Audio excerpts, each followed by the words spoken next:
Right.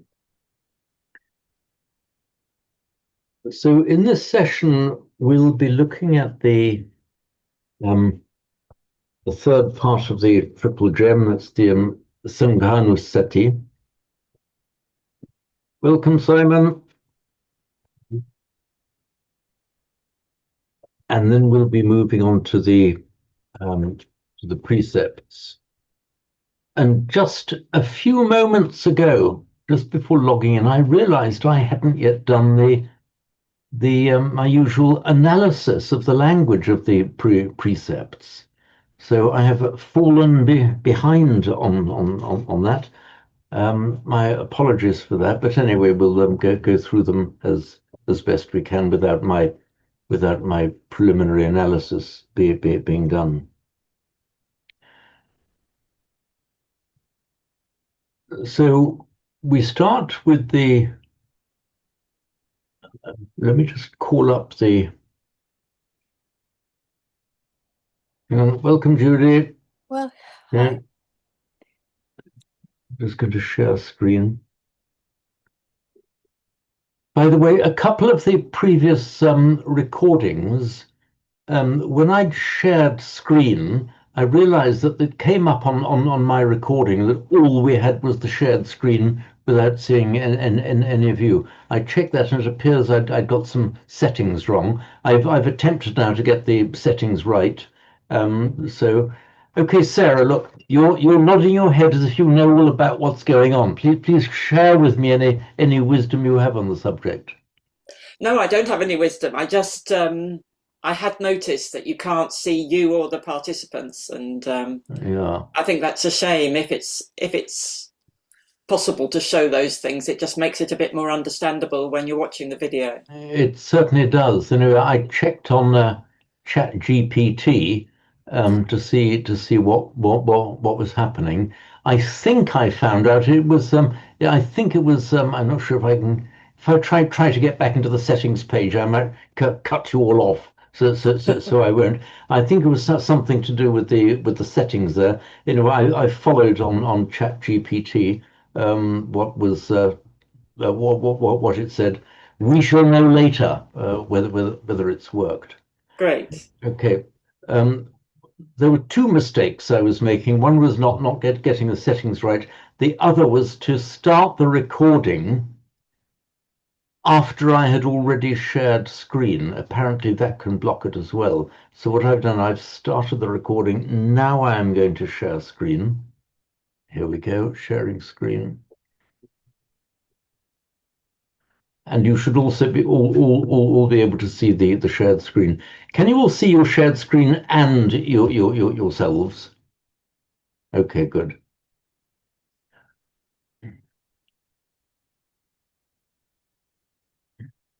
So we've done the Namakara, the Buddhanusati.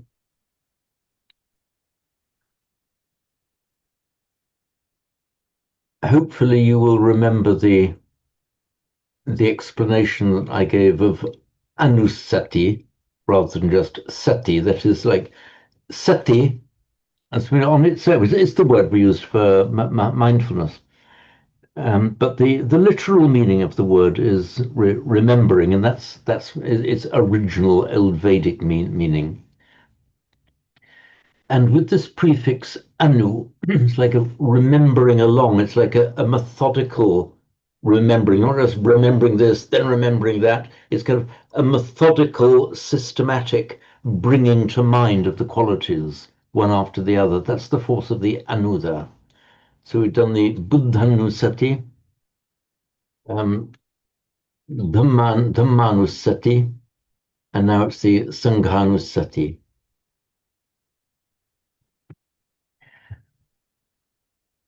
So I'll just read it out slowly, and then we'll analyze it. It says Supatipanno Bhagavato Savaka Sangho Ujupatipanno Bhagavato Savaka Sangho Nyaya Patipanno Bhagavato Savaka Sangho Samichi patipanno bhagavato savaka sangho yadidan chattari purisa yugani atta purisa puggala esa bhagavato savaka sangho ahunayo pahunayo dakkhineyo anjali karanayo anuttaram punyakhetang lokasati.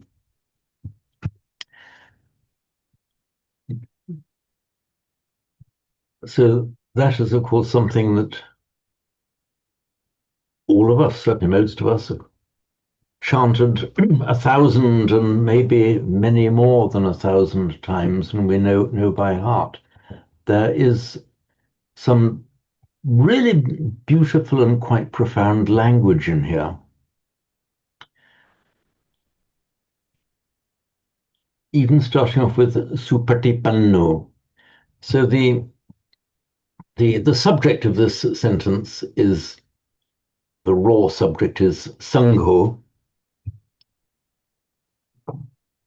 and specifically, which means a community or a gathering, sangha, and specifically the Sawaka Sangho, the gathering of, or the community, literally of hearers or listeners. That's the word used for a disciple. So and Bhagavato, of the Blessed One. So Supatipanno, it's from the root pad, which the root meaning of this word pad means to go. From that root, we get the word pada, which means a foot, which is, for obvious reasons, it is the feet by which you go. We and the animals go and move. The word pada, of course, is cognate with our English word foot. They both come from the same origin.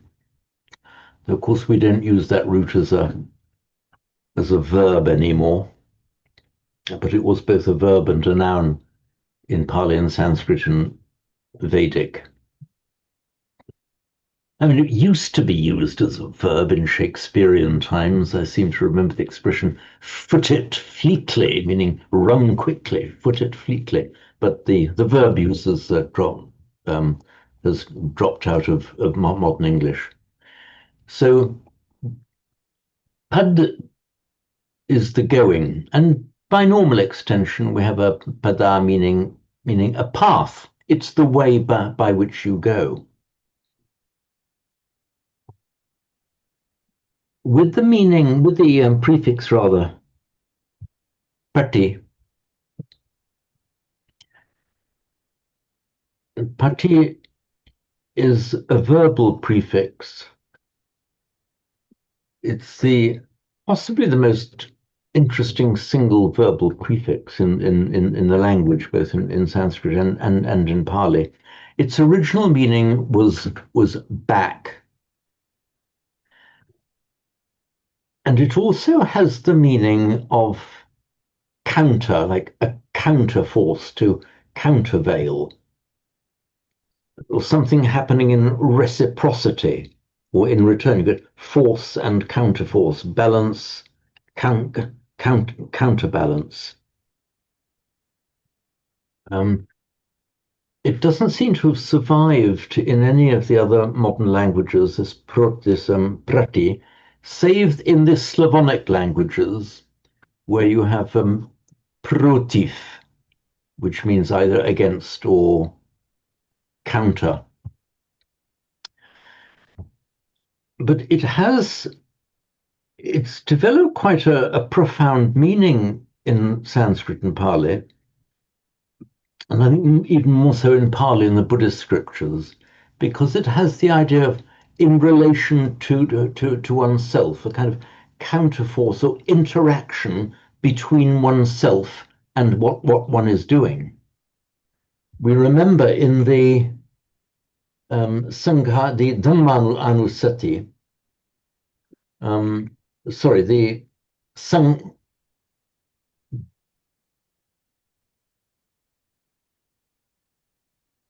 sorry, yeah, in the Dhammanusati, Swakato Bhagavata Dhammo Sanditiko Akaliko Ehipasiko Upanayiko Pachattam Veditabbo.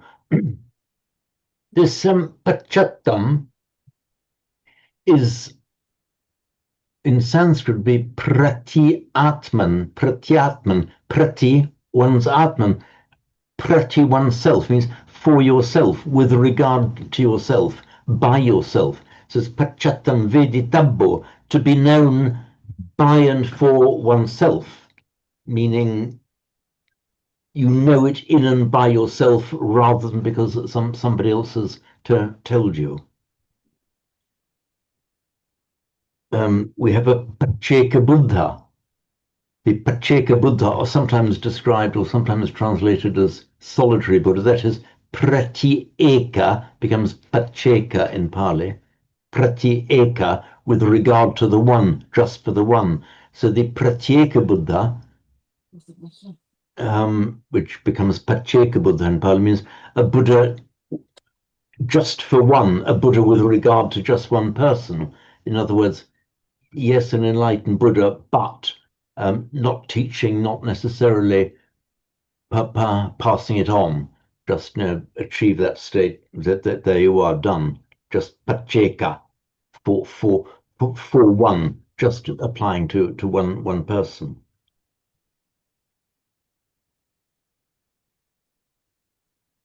So it becomes, in a sense, even more subtle in the Pratipanno.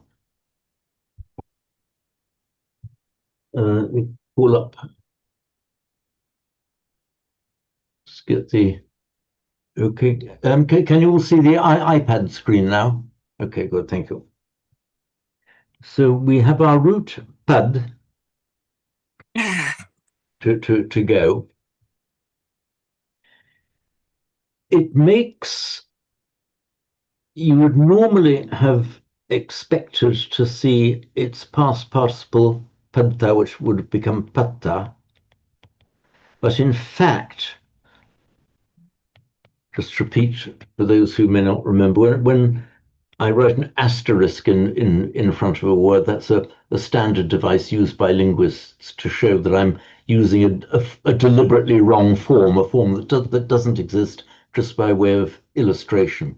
What I'm illustrating here is this root pad. To make a past participle, you would expect to see padta, which become patta. In fact, the past participle is panna, which comes from pad plus na. So some past participles in Sanskrit and Pali are made by adding na rather than ta. And we do exactly the same in English. Our standard form of past and past participle is with an ed, but there are numerous irregular verbs where it's with an en instead. Driven, spoken, written, given. I mean, we have lots of past participles like that. And this more common form in ed and the less common form in en exactly reflects what we see in Sanskrit. The most common form in a ta, the less common form in a na. So padna, panna would mean gone. And pratipanna, or rather, let's look at the word, for one word for a path then is pada. So from that same root pada, but we get a patipada. Sorry, my pen's playing up again.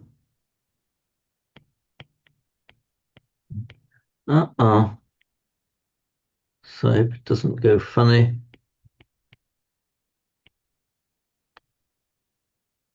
I don't know why it's doing it.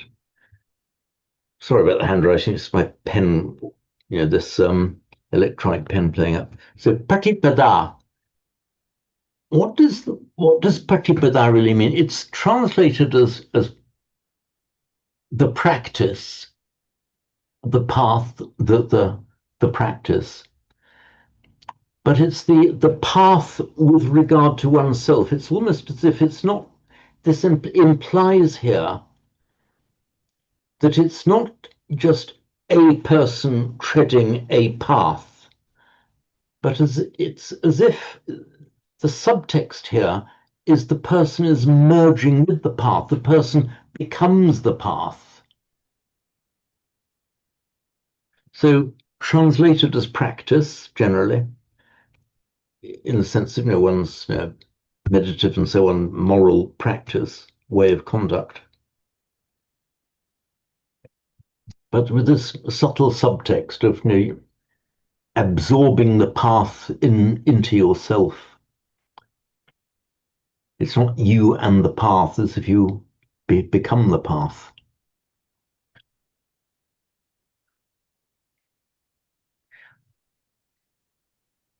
Actually, the first time that struck me like that, I was years and years ago. I was on a retreat. Actually, it was a Buddhist retreat, but given at a Catholic nunnery by a semi-reclusive order of nuns, who just hired out their facilities for retreats. And our old Zen teacher there, Myokyuni, some of you may know her name, was talking to us about these nuns, and she said something very remarkable. She spoke about the rules and how they much obey the rules, and she said a very remarkable thing. She said they become the rules. They're so living so much with their own Vinaya within this Roman Catholic nunnery that they become the rules. I remember that struck me quite forcibly there. And this Patipada, I think, has the same force. It's as if the one who follows the path becomes the path. There is no distinction between the person and the path followed. So this is another of those numerous instances where there is no single English rendering of the word that's going to capture that tone. Which, as I've said before, that's why we're here. If English translations were able to capture everything perfectly, we wouldn't need to be sitting here studying Pali. So that is so to speak, the subtle meaning of Patipadan. The prefix here just can be an adjectival or adverbial. So it can well patipanno, well engaged upon the path. You'll see it translated as things like practicing correctly. To that, I would say, well, okay. I mean, if you're forced into a short translation, that may be as good as you get. But for the reasons I've given, it just has a broader and deeper meaning than that. So supatipanno, the o ending, of course, because we've got dealing with a masculine nominative singular here. So Savaka Sangho. Call up iPad again. iPad.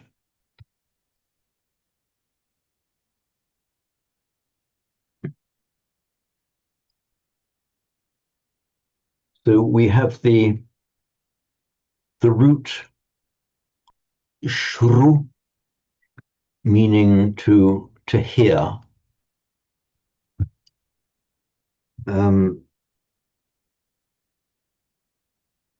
It's actually remained to this day in the Slavonic languages as slushet. I don't know what it is in Polish and Russian. Slushet, to hear the slush.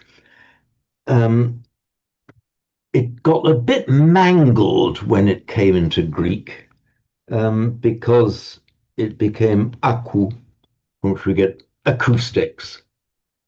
But anyway, back to shru. By regular formation, from shru, just looking at the Sanskrit now, and then we'll look at the Pali. A shrab. Sorry, my pen's going funny.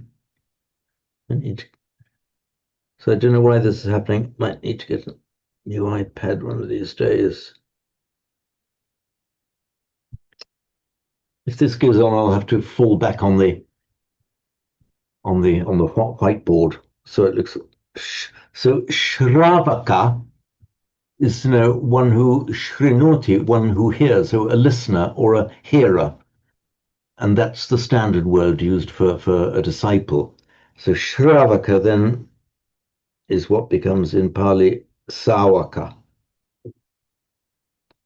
So the Savaka Sangha, the community of hearers, definitely means community of disciples.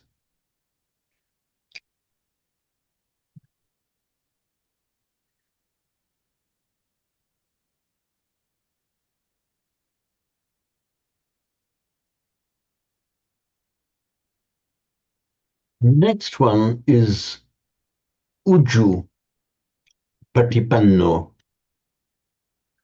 So with righteousness or with rectitude upon the path. So your Uju generally is treated as kind of moral rectitude. Rectitude is actually a fairly good translation because we've got this root, Vedic root rij, which in Latin became rec, as in rectitude is one, uprightness. In English, through the Germanic line, it became recht, and in up to English right. So rectitude via Latin and right, in the sense of right conduct, come from that same origin. So the adjective, the Sanskrit adjective, was riju, and then in Pali it lost the R sound and just became uju. So that uju in Pali is in fact exactly the same word as in an English word right and the Latin rectus, meaning right. So Patipano, therefore, sorry, come in. We're not seeing your whiteboard. We aren't seeing your note. Sorry. Thank you for telling me. But I'd simply forgotten to take the text off the screen. So you'd already seen me writing Savaka, had you? I think. So it's just this ridge, recht, right, ruju. That's what I've just been doing now. Sorry about that. Never feel shy about shouting at me to remind me to show the iPad or whatever it is I've forgotten. So Ujupatipanno, so on the path or practicing, but now we know the greater depth of that word, with rectitude.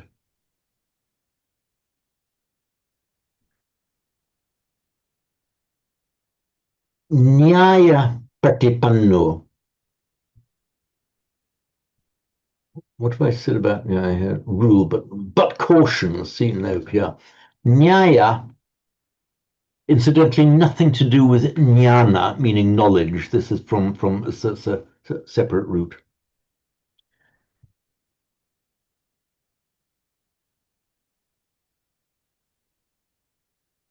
I'm just going to so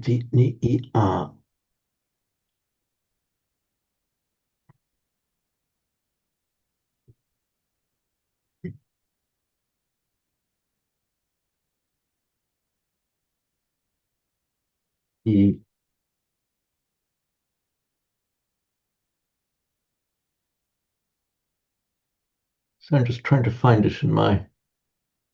Bear with me while I call it up. Just looking up Nyaya.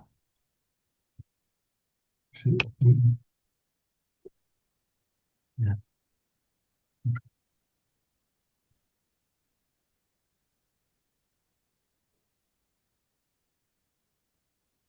James?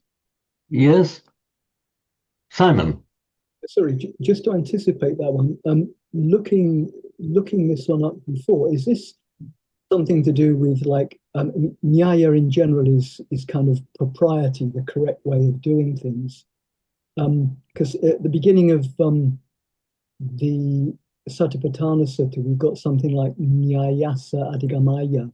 So how the or maybe the other way around, but yeah, Nyayasa Adhigamaya, for the attainment of the correct method or the correct way. Is this to do with It kind is of the same. Aya, like putting it down, setting it down in place, as if like setting up a correct way of doing something? It's not far off. There is a word similar to what you said, but that would be nyasa. That would be placing down. Nyaya, in fact,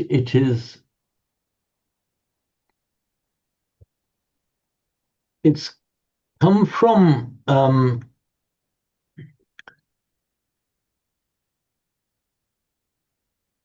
it's the ni and maybe an other aya. It's ni. It means coming into or coming back into. Ni, what you go back into. It's the where you're a bit lost, you come back to find your compass. The nyaya is much more than just a rule. It's like a kind of moral compass, your moral guiding compass. I think I have.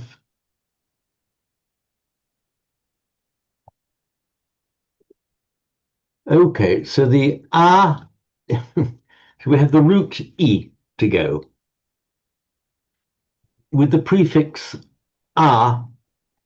E that comes e then means to come. So ni a means to come into something, and by extension here, to come back into.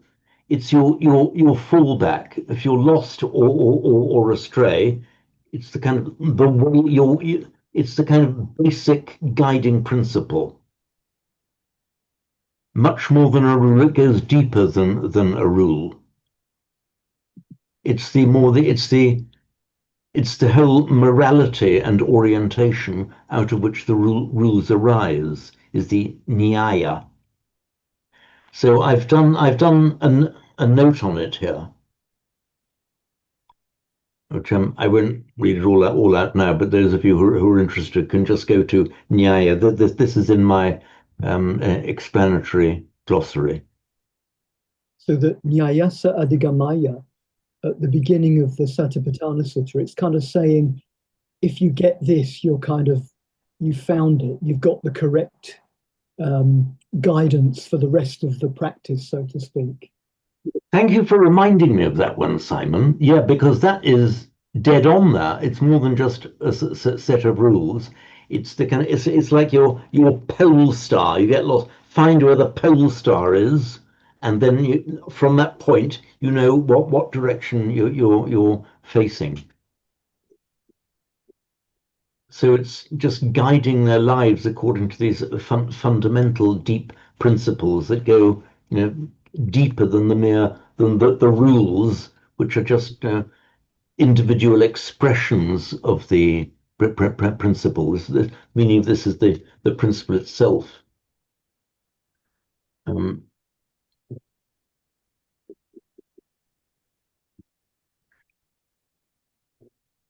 So was there any more on the Nyaya? As I said, I'll leave it to you to read this bit in the explanatory glossary.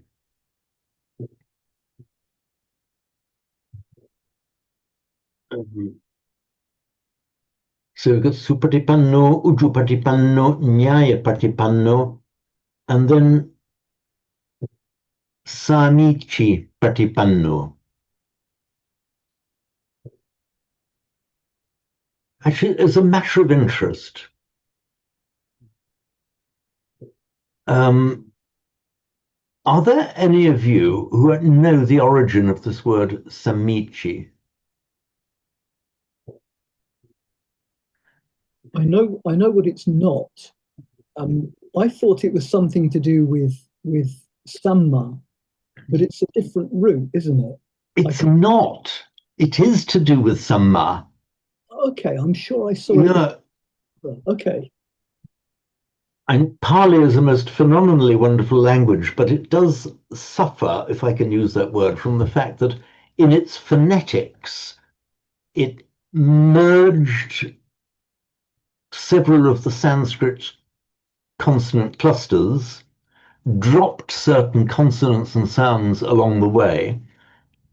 So when you look at a Pali word, that word, as it's come into Pali, has very often lost the greater transparency that the equivalent had in Sanskrit. So I'll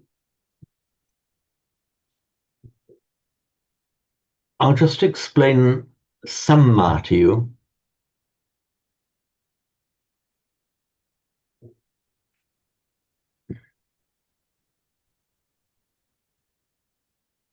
So Samma, we'll know, it's the one that's usually translated as right,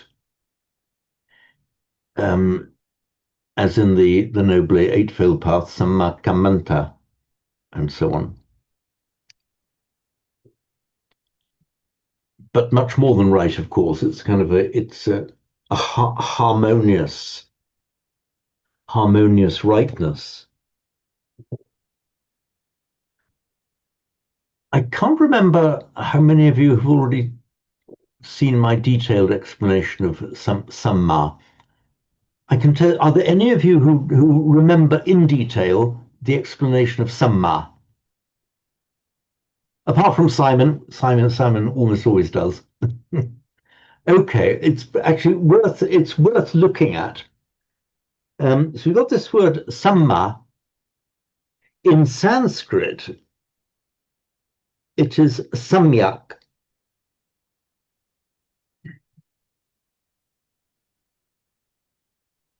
And it just generally has the meaning of a harmonious perfection. For the reasons I will explain, it's composed of three elements. James, are you writing? Thank you. Thanks. Yes, thank you for that. Naughty me. It's some e plus anch.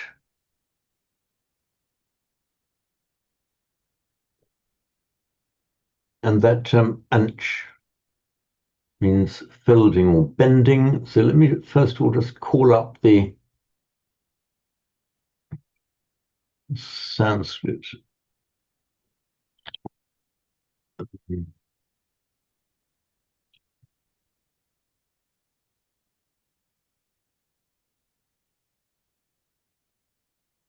I'm just calling up here Moni Williams. The root is anch, meaning to basically to bend or to curve. I think it can make anga and anka.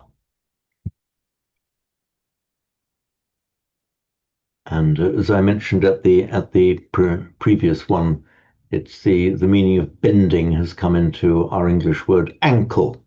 The bendy joint at the bottom of the leg is the ankle. It's the same bending. So anch. Some together, e going, anch, bending or folding. So put these three elements together. That which holds together, that which comes together in a harmonious blending. So it's the wise harmonious activity that blends with your patipada, that blends with correct conduct in life. That all of this is enfolded in this meaning of samyanch, samyanch, harmoniously blending together. And why has samyanch become samyak? Okay. There's several rules of sandhi in Sanskrit. First of all, and it would have been samyanch. Okay, good. But firstly, no Sanskrit word is allowed to end in a double consonant. So this word would end in a double consonant, samyanch, so you can't do that. So you have to drop one of them. You drop the nasal, and that has the word ending in ach.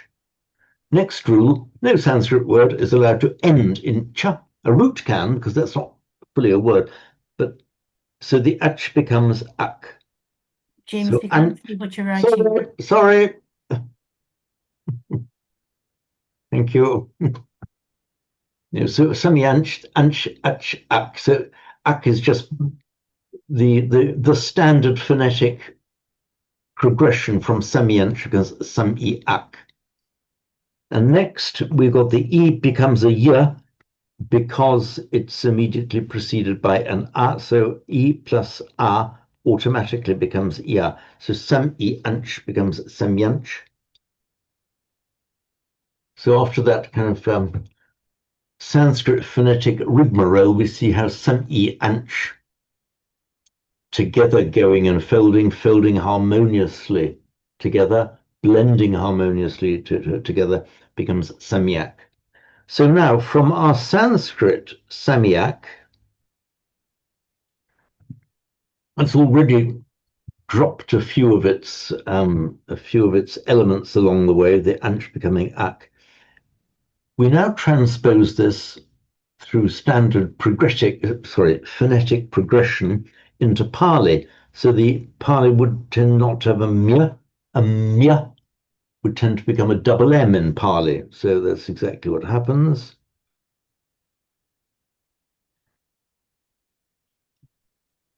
And Pali words cannot end in a consonant apart from the subdotted M. And so what happens if a Sanskrit word ends in an ak? What the Pali tends to do is simply lengthen the vowel and drop the consonant.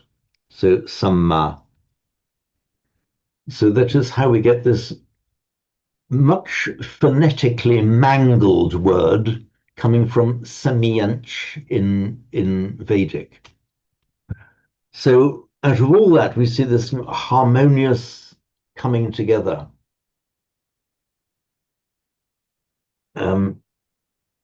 Another example of where our standard translation of right action, right view is, yes, kind of partially gets it, but not, it doesn't, of course, fully get it.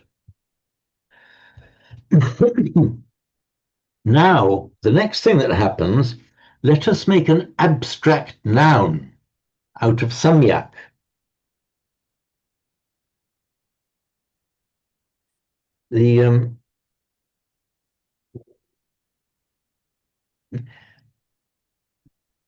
It's an abstract noun that ends in an e, like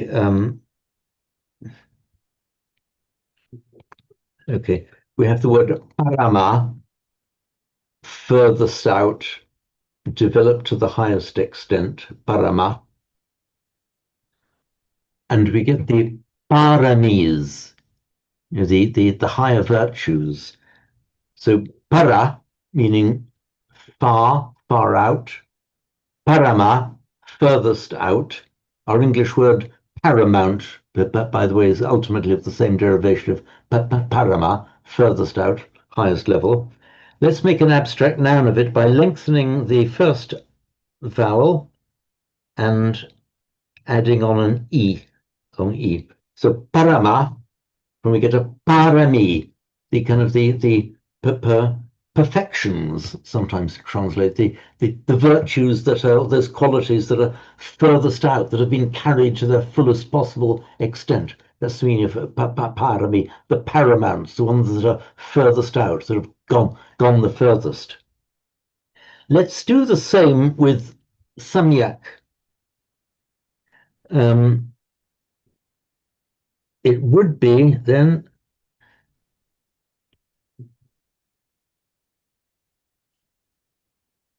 samyachi. The ch is allowed to come back now because it's no longer a final consonant. It's got a vowel after it, so it's allowed to come back and be a ch, which it was before. So samyak samyachi. Sorry to bore you with so much Sanskrit phonetics, but hopefully it will make it transparent. By standard phonetic progression, the ya before a long stressed e itself becomes an e. So samichi. So okay, might not it might not be easy to spot unless you follow it through these phonetic progressions. But here we see that samichi is simply the abstract noun of the adjective samyak. Simon. Yeah, when I put the two together before because I thought that's what they were. And I mean, I'm way out of my depth with this, but I've in my notes, which I just looked up, I've crossed that out, heavily scored it out because something told me there was a Sanskrit root which is each, which is to do with going appropriately or moving, and it's from that. Now, is that just saying the same thing? And we've got a non-productive fossilized form coming down from the Sanskrit. Is that just what you said in another way, or have I got it completely wrong? Do you say the? I'm hesitant to say completely wrong without having, or indeed have even wrong without having checked it. But I just have checked. You say there's a root each. Yeah, which is something to do. Here I've got to go, to approach, to be fitting. So I with a macron and a C, and that's the kind of the Sanskrit root that I copied down. Where did you copy it from? I don't know. I must have got it from somewhere, but the main thing was for me to say it's not the same as Samma. But I'd rather it was Samma because it's much easier to remember because I know that one. There might actually be another advantage as well. Is because I've just checked in the two most authoritative sources available to me. One is Whitney's Roots and the other is Monia Williams. Neither of them attests the root each. Oh, okay, well that's good. I can. I'm slightly relieved as well because I would have been. I thought, what's going on? If you'd come up with this root that this may be rather important sounding roots that I hadn't come across. So I cannot find, just on this brief looking I've done now in Whitney and Monia Williams, any reference to an each. Oh, that's brilliant. That's good. Excellent. So we may, I think, fairly safely dismiss it as a phantasm. To my relief as well, Simon. So we can just take it now that it is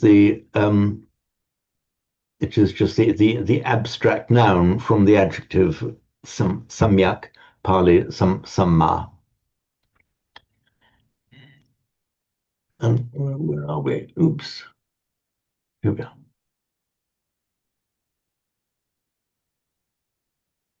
So Samichi Patipanno Bhagavato Savaka Sangho.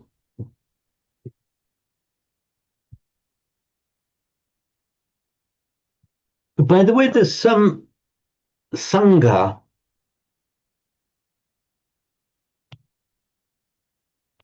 It can equally be correctly written with a subdotted M, Sangha.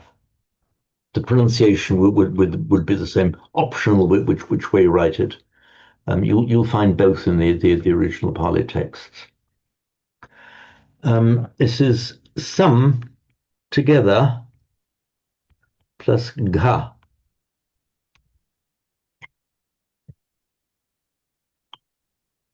Gha is one combining form of our root han.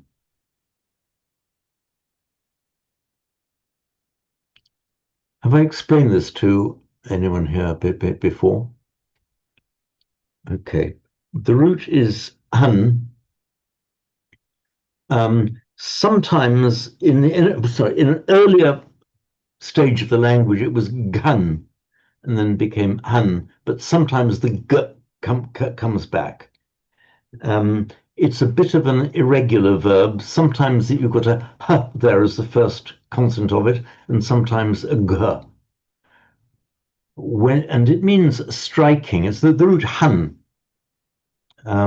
which means originally it meant to hit, but then more commonly it came to mean kill.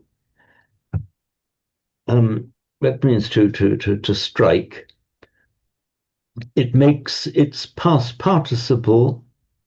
You'd expect to see hanta, but it's not. It's hatta. Are you writing, James? Sorry. Yeah. Yeah.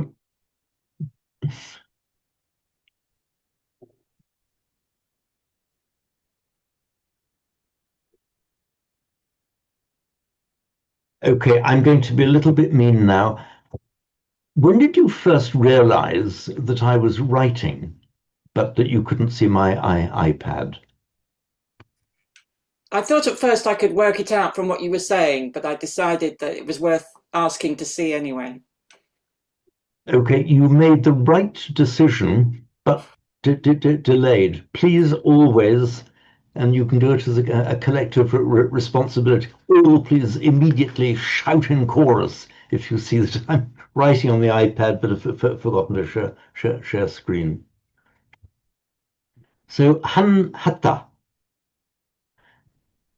I just give that another little bit of fun etymology as well. So hatta is cognate with our English verb to hit. Han hatta, English to hit. It's that same word. If you are excited in a state of flurry and worry, you are udhata.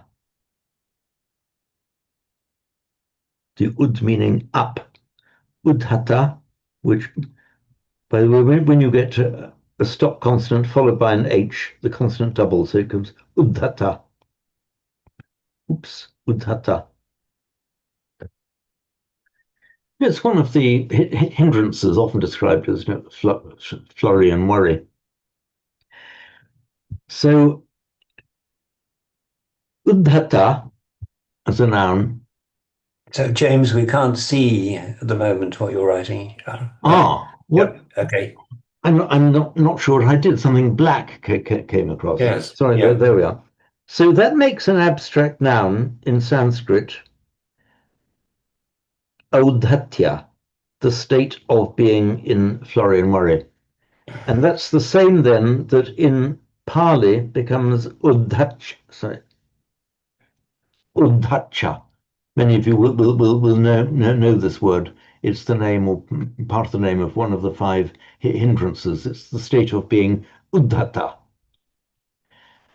Udhacha then is the abstract noun. Udhata, entertainingly, turns up in English as het up. Udhata, het up. So it's all sort of kind of whipped up and stirred into a kind of emotional froth. You know, that's so het up and udhata etymologically the same word. James, Simon. is that your pen playing up, or should it be Odhatcha? You've got an O there, and I think that should be a U. In this one here. Is that just your pen? I'm not sure. It's just a. This is meant to be an O. Oh, isn't it Udhatcha? Udhata makes an abstract noun. You apply vowel strengthening to the first vowel, so udhatya in Sanskrit, which becomes udhacha in Pali. Is it udhacha in Pali? Udhatcha kukutcha, isn't it? It's flurry and worry. Yeah, I think it's a U. Is it with a U? I believe. Yeah, it is. Goodness me, I stand corrected because it jolly well shouldn't be. No, honestly, honest gov, it should be udhacha, but they've forgotten because in Sanskrit, udhata. Okay, Sanskrit and Pali agree. Udhata, het up. In fact, the word would be exactly the same in Sanskrit and Pali. make an abstract noun in Sanskrit by strengthening the initial u to au, audhatya. Standard phonetic transposition into Pali, the au becomes u, udhacha. If it's become udhacha, that is anomalous.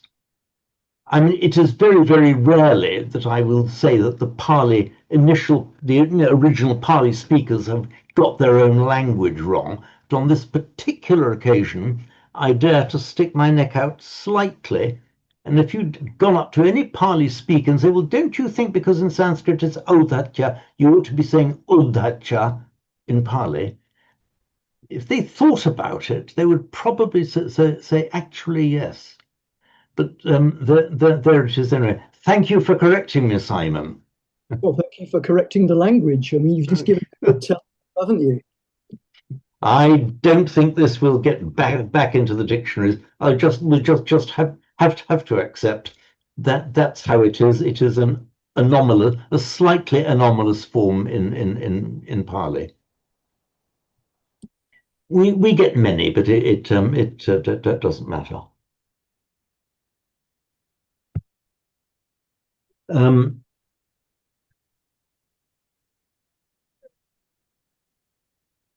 In one of the verses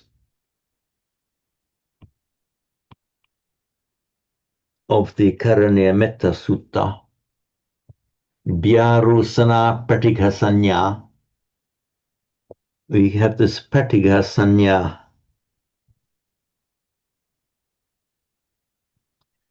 Look at this Pratigha. It's the form now, because it's initially the root form attached to a verbal prefix. It's not Patihau, Patihan, it's Pratigha. Like it's not Sanhan or Sanha, but Sangha. It's where the G comes back. Sorry to say this, but this root Han does behave like a little bastard. It's anomalous. It switches between vowels. It sometimes drops vowels in the conjugation of the verb. It's almost as if it's there to torment the learner. But we'll just have to accept it for what it is. So when you see ga, that is the variant form for historical reasons of ha. So pratigha. So in this line in the Karanimetta Sutta, Byaro Sana Pratigha Sanya, this prati I was just talking about, counter, against, or back. Pratigha, sometimes translated as aversion, something like that. It means back striking, hitting back at something. Go away. Something's coming near you. Pratigha, hit it away. That's the root meaning of that word. So it's just checking that the doggy is making himself comfortable, Simon. Yeah, he's fine. Sangha just means bumping into something. I mean, we think of Sangha as a very venerable word, as indeed it is, the Sangha of monks, the community of monks. But the original meaning just means the bumping into, the people you regularly bump into. That is the original root meaning of that word. So a very homely kind of idea it has, the people you're constantly striking against. James, going back to the translation of Samichi Patipanno. Yes. So you put it down as rightly practicing, but is that right? But you said it really means kind of rightly folding harmoniously together. Is that correct? Yeah, it means it is you are engaged upon your path, the patipanno, where you have become one with your path. How in this manner of harmonious melding with it. Right. Okay. Yep. Okay. So to tease that full meaning out of it, we just can't do it in a one word equals one word translation. Yeah. Okay, yeah, so I put rightly practicing, but I would rather I would over expand the length of these things if each time I said, no, don't take this translation too seriously. Just use it as a rough guide.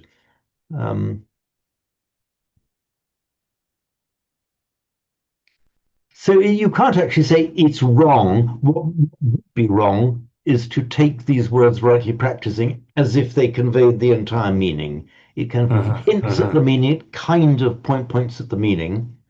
And of course, the purpose of what we're doing here is getting at the meaning behind it.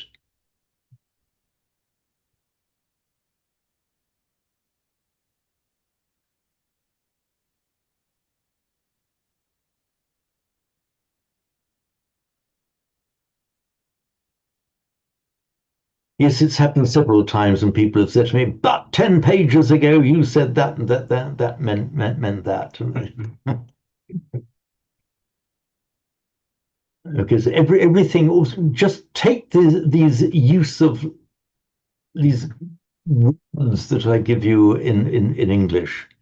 Simply take them as kind of imperfect tools, which we are chipping away at the meaning, trying to building up what the word means, using the medium of the English language to do it, but not getting stuck with the meaning of the English words.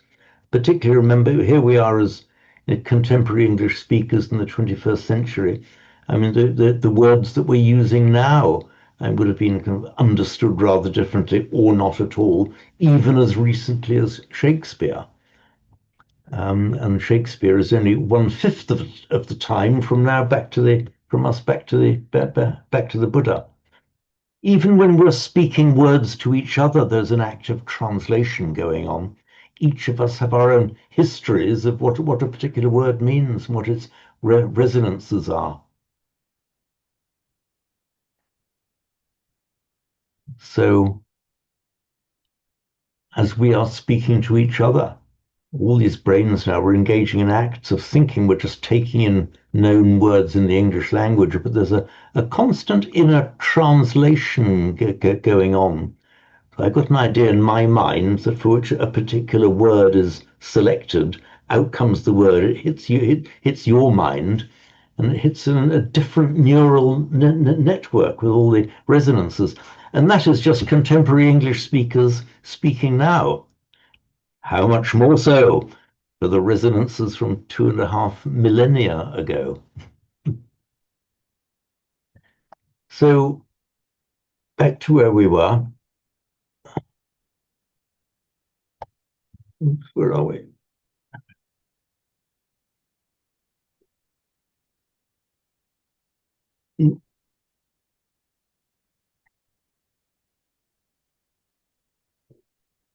So, yadidam chattari purisa yugani atta purisa puggala.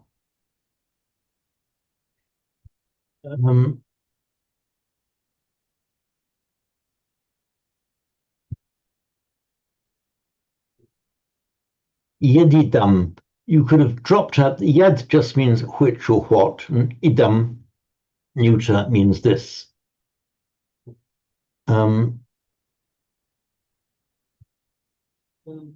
So what this means that which is this, which is just a rather cumbersome roundabout way simply of saying this.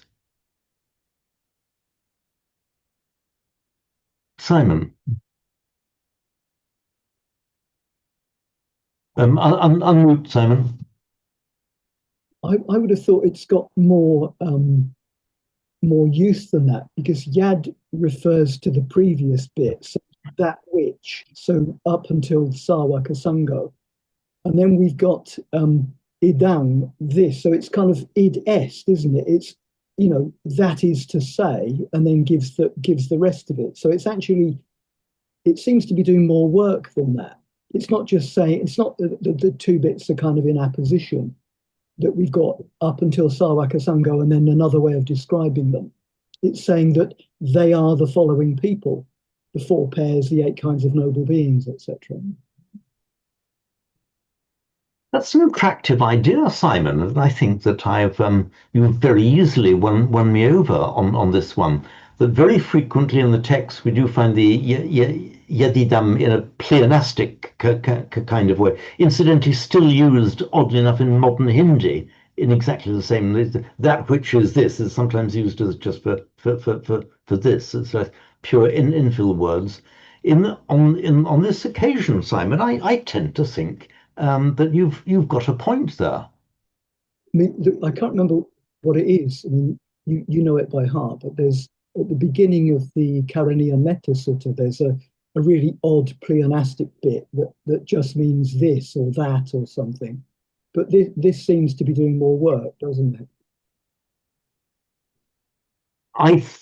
Your idea is very attractive, and I am going to research it further, and I will come back whether it could be doing a bit more work, as you say.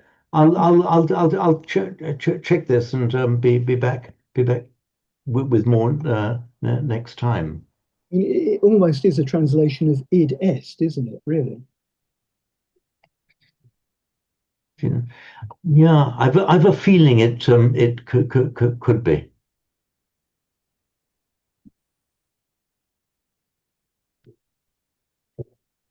Am I going to commit myself to saying that is definitively right? I think I'm going to do a little bit more research and let it mature in my mind. But it is. I feel tempted to follow that path, Simon.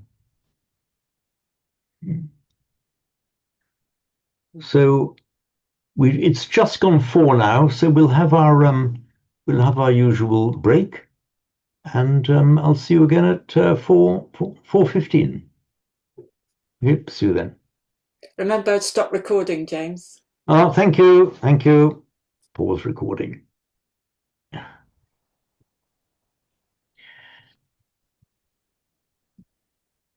Sarah, during the break that we've just had, or it was only during the break that we just had, that I finally realized that I had an unread email from you yesterday afternoon. Oh, right. In which you touched upon that very point that we have been Oh, I see. I didn't realize you independently arrived at it. I had, so it's obviously a question of great minds thinking alike, but yes, so we're both onto that point. And I was prompted yesterday when I saw the previous video to try and work it out.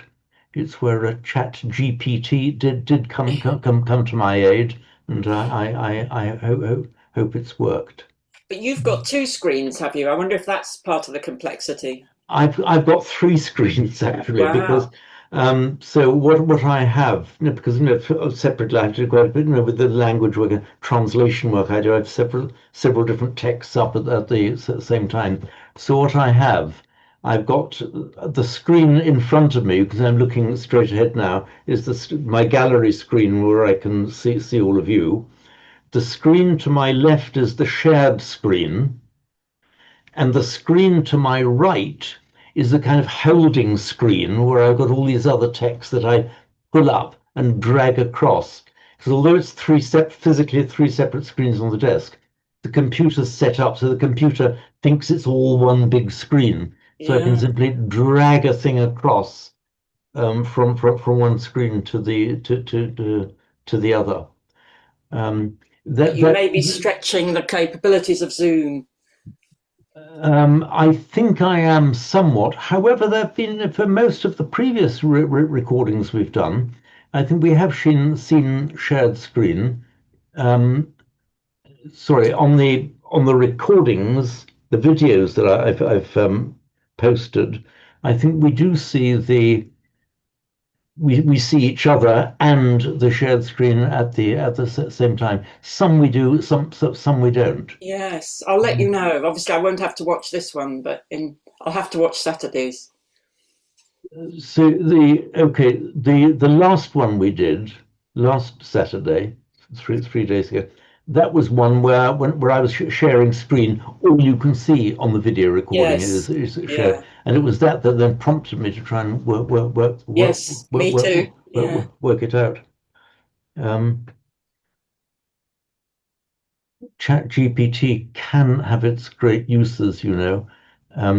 Some people have even done it for Buddhist and Dhamma research, sometimes with hilarious results. But it can be quite useful. I was looking up some reference to the Anguttara Nikaya, and it gave a reference I couldn't follow.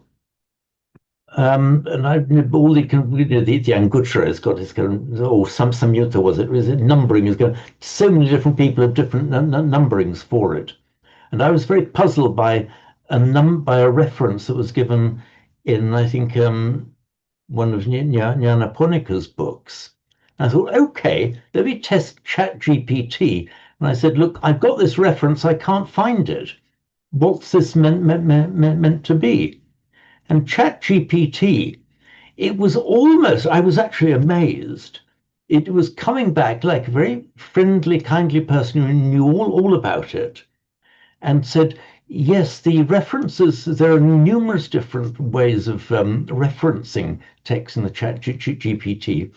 But what Nyanaponika does, he uses the referencing as from the old Pali Text Society hard copy, and the last number is the page number. And it said it in such a kind of sensible way that this is artificial intelligence talking to me like that. And I checked, and it was right. So, you know, it's like sometimes it says things that are wildly hallucinatory. Other times it's really sensible. And I suppose it's you almost the want to quality. thank it personally. It's the quality of the source material, which is probably quite good in for Pali text.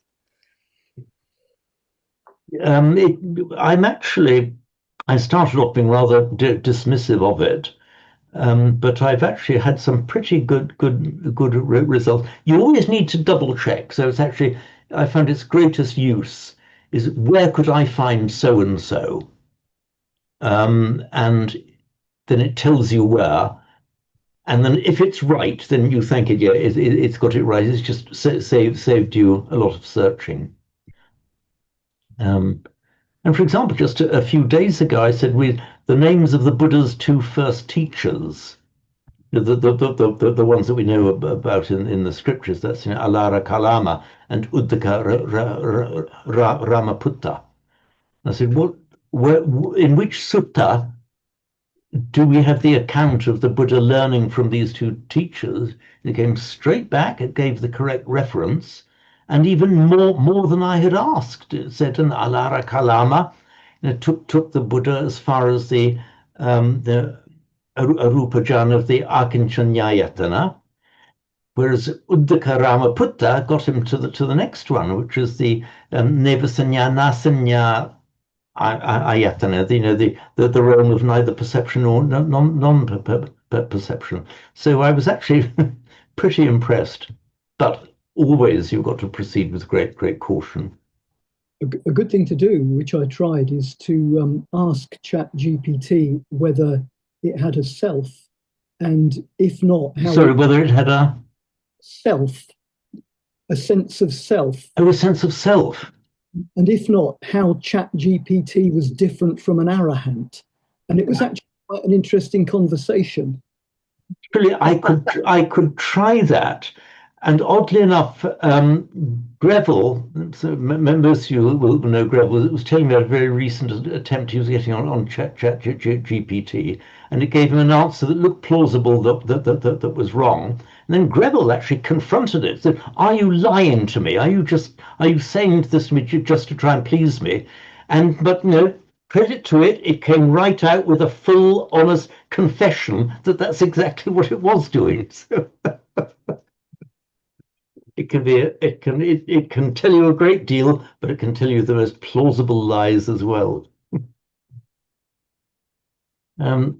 Anyway, let us get back to the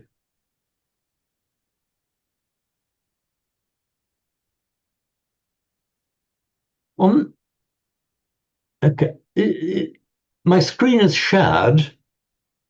You can see. Can you see a red line across the screen? Yes. I just don't know what's caused that. It's just You were gesticulating with your pen, and I think it just touched the pad or something. It was when you were talking and making a point. my pad. I can understand if I touch the iPad, but here, look, the line goes off the iPad, and they've got a little red arrow there. That's one for Chat GPT, that one. I am puzzled. Never mind. We shall. I don't know.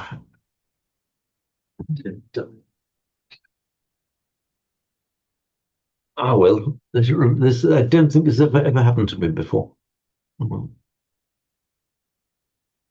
Ah, well, let's see what happens. I switch off and on again. I won't do that now. So, oh, by the way, the pleonasm that you mentioned, Simon, at the beginning of the Karane Metta Sutta. Yanta. That's right. Karaniya Matta Kusalena Yantan Santam Padam Abhisamecha. I remember. Yeah. So Yantang Santam Padang, that which is that path of peace. You could there have missed out the yang, what or which or that which is, without altering the meaning at all. There it is, pure pleonasm. Here, I don't think you can. I don't think you can miss out the yad. I think the yad refers to everything up to Sarvaka Sango. Yeah. Dang is the 4 pairs. Yeah. So I say I pretty much come round to your way of thinking. I imagine I'll be confirming it to you next time round. So yadidam chattari purisa yugani.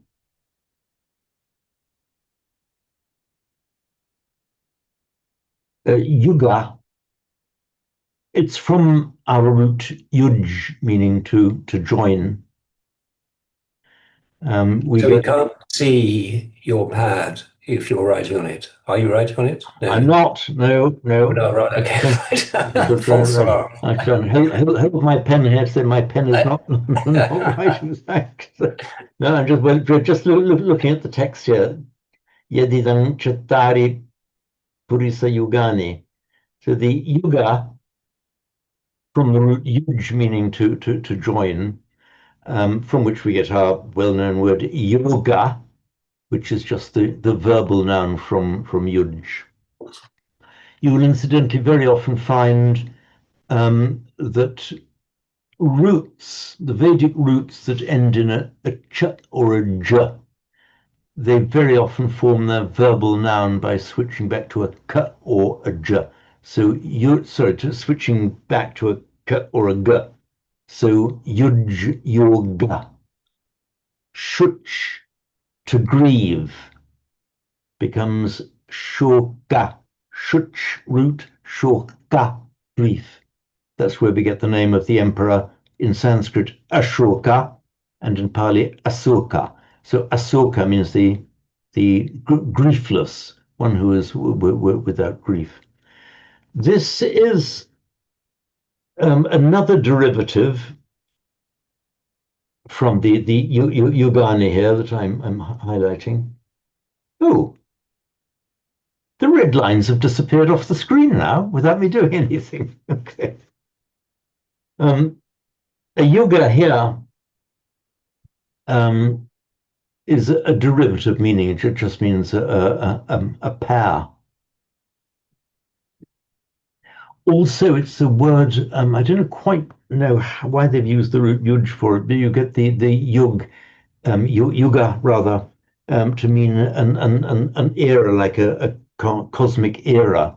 According to some, we are in or will be coming to the end of the Kali Yuga, the Yuga, the era, the age of darkness. But here it just means pairs. So the Purisa Yugani means the pairs of people, which is the Abhidhamma types of people, classification of types of people. And the Atta Purisa Puggala. Purisa and Puggala mean pretty much the same thing in the ordinary speech. Purisa, Pali, Purusha, Sanskrit, means a man, or by extension a person generally. Puggala means kind of about the same thing. Put them together, it looks as if like saying something like people persons, but what it actually means is just types of people. Simon, please. I assume this was Puggala is slightly wider meaning, so it's like a Kamadarya, like individuals who are persons, something like that. I mean, could you call other things Puggala? Like, I don't know, devas or something? Again, I'm not quite sure. Let me just check on that. I can check it right now.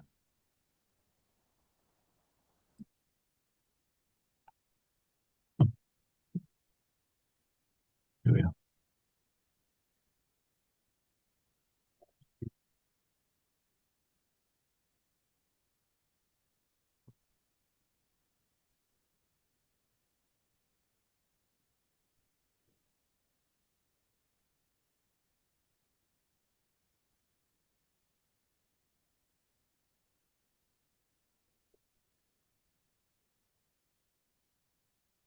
Yeah, and I've just pulled up here the Pali Text Society's dictionary, which sometimes misbehaves, and when I pull it onto shared screen, it gives me a quarter of a page. Out now, it's gone to a full page. Where's it gone now? Come on.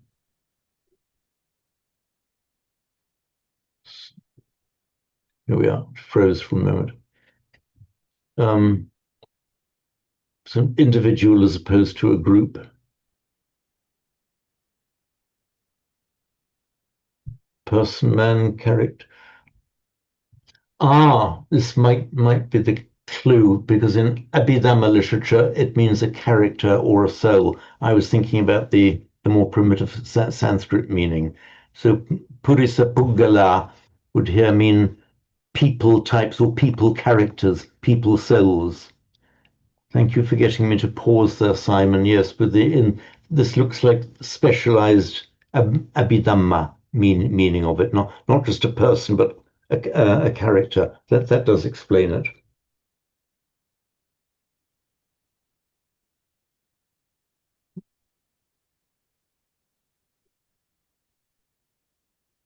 And I hope somebody will reassure me at the age of 81 is not too late to get down to some proper Abhidhamma study. It's not, James. It's Thank you, not. Simon, Francis. I will certainly accept that from you.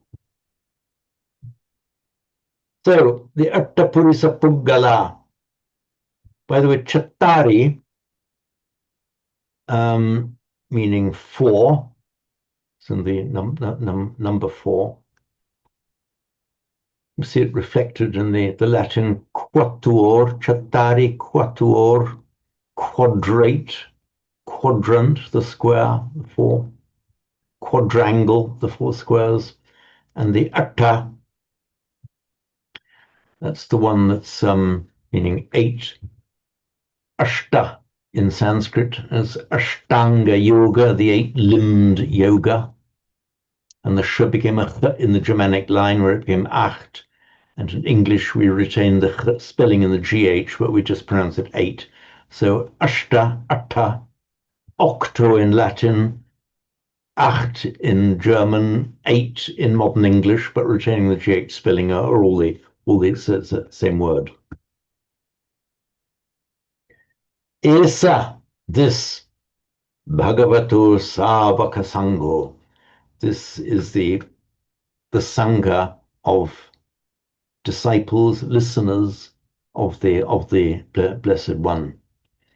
Then Ahuneyo, Pahuneyo, Dakhineyo, Anjali Karaneyo, anuttaram punyakhetang lokasati.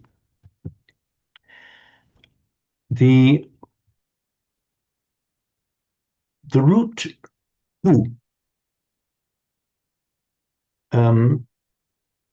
is a root meaning to sacrifice, or in the sense of to make a sacrificial offering. But even earlier than that, its original meaning was to pour. Let me call up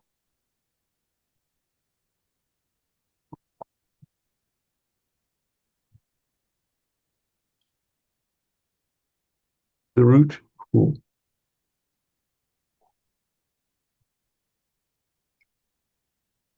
To pour.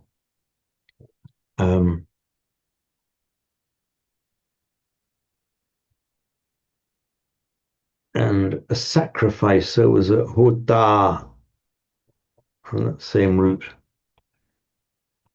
Some of you may remember from your studies of the earliest Vedas, the hota is a word you mean the high priest, the sacrificer, the pourer. The idea of the pouring was that you poured the molten butter, the ghee, into the sacrificial fire. That was the sacrifice. That was the ceremonial offering, the pouring of the ghee into the sacrificial fire.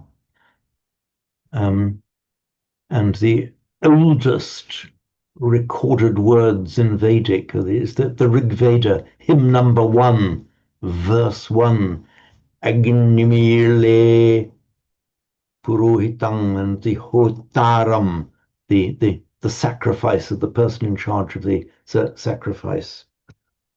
Curiously enough, this root hu came into Latin, the H changed to an F. And so when we get the fundere, so the root form is the fundet at an end, fundere, meaning to pour. So you get an infusion where you pour something into something. An effusion is pouring out. If something is diffused, a diffusion or diffusion, it means kind of poured in all directions, so lost its concentrated center. So that was the original meaning.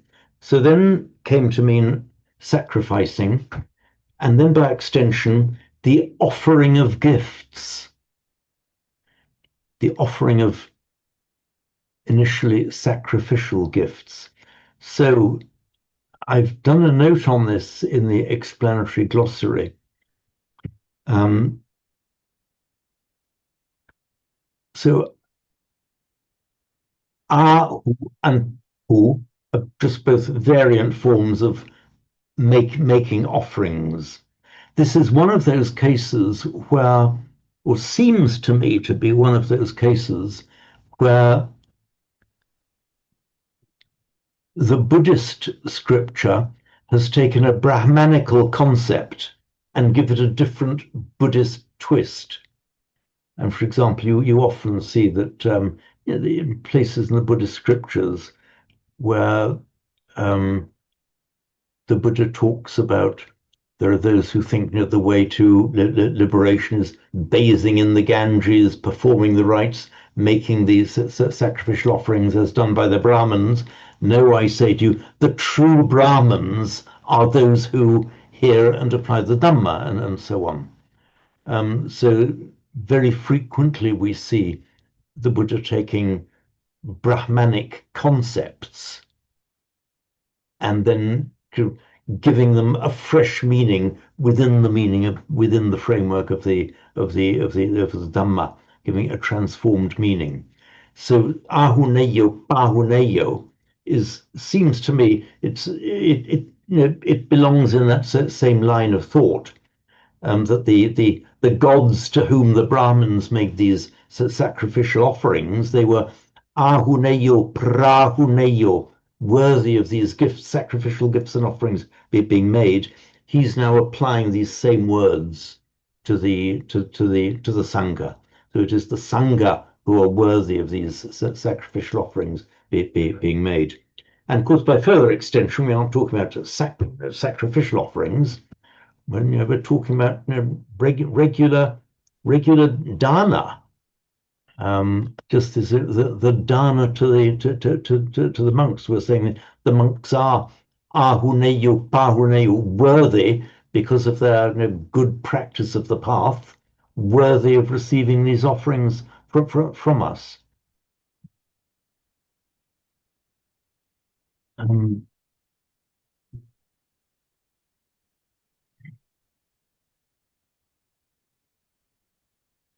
Dakineyo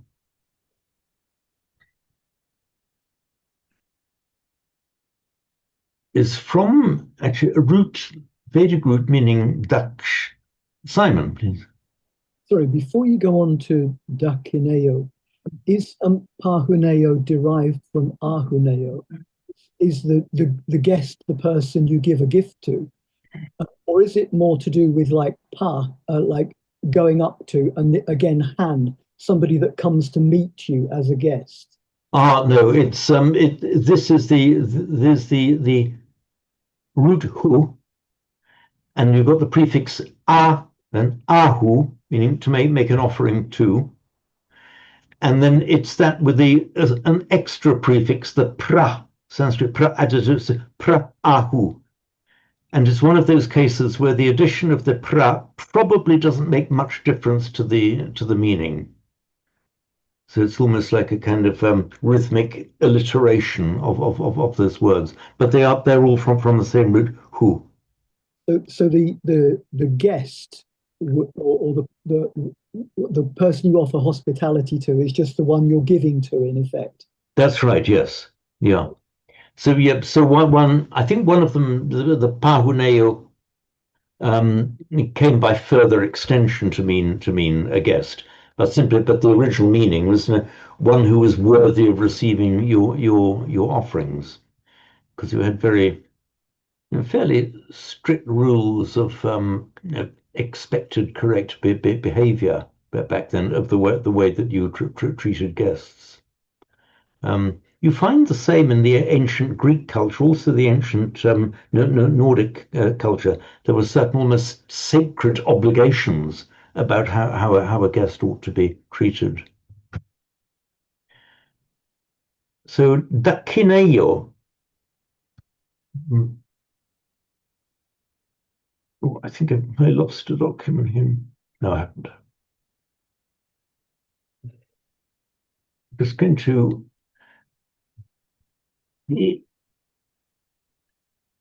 Sorry, bear with me. I'm just finding something. Okay.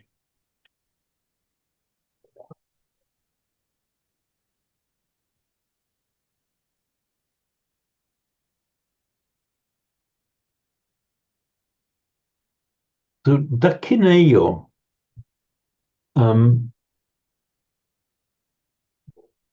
is cognate.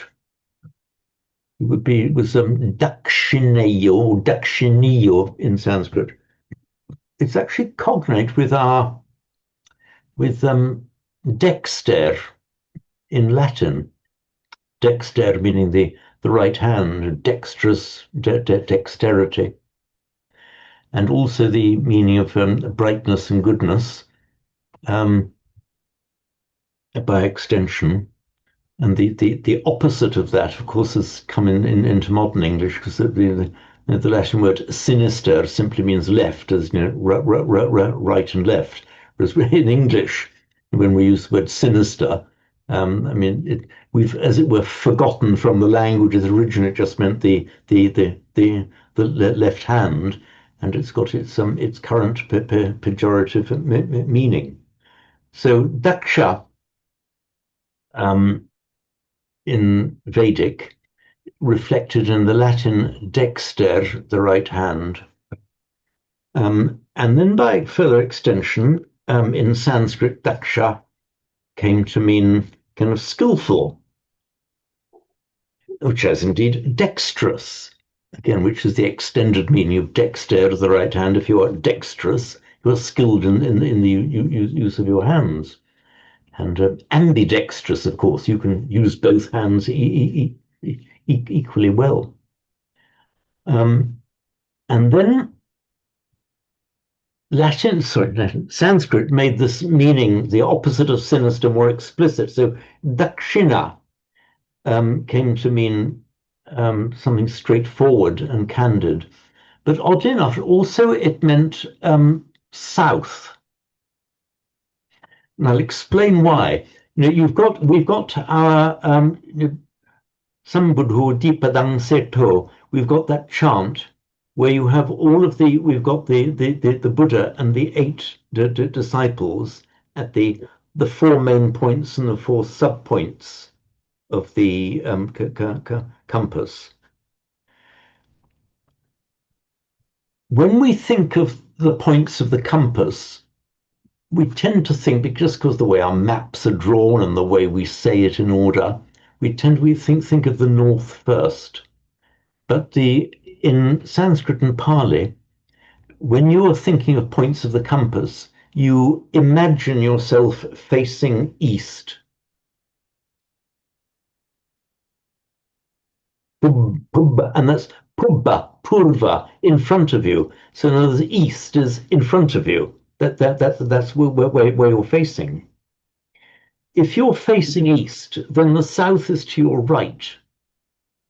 And that is the Dakshina, the dexter, the Dakshina. Some of you will be familiar with the term of that part of India, the Deccan, which is the plateau in the southern part of India, came into English as the Deccan. That's from the Hindi pronunciation Dakkin, that which is to the right or to the south.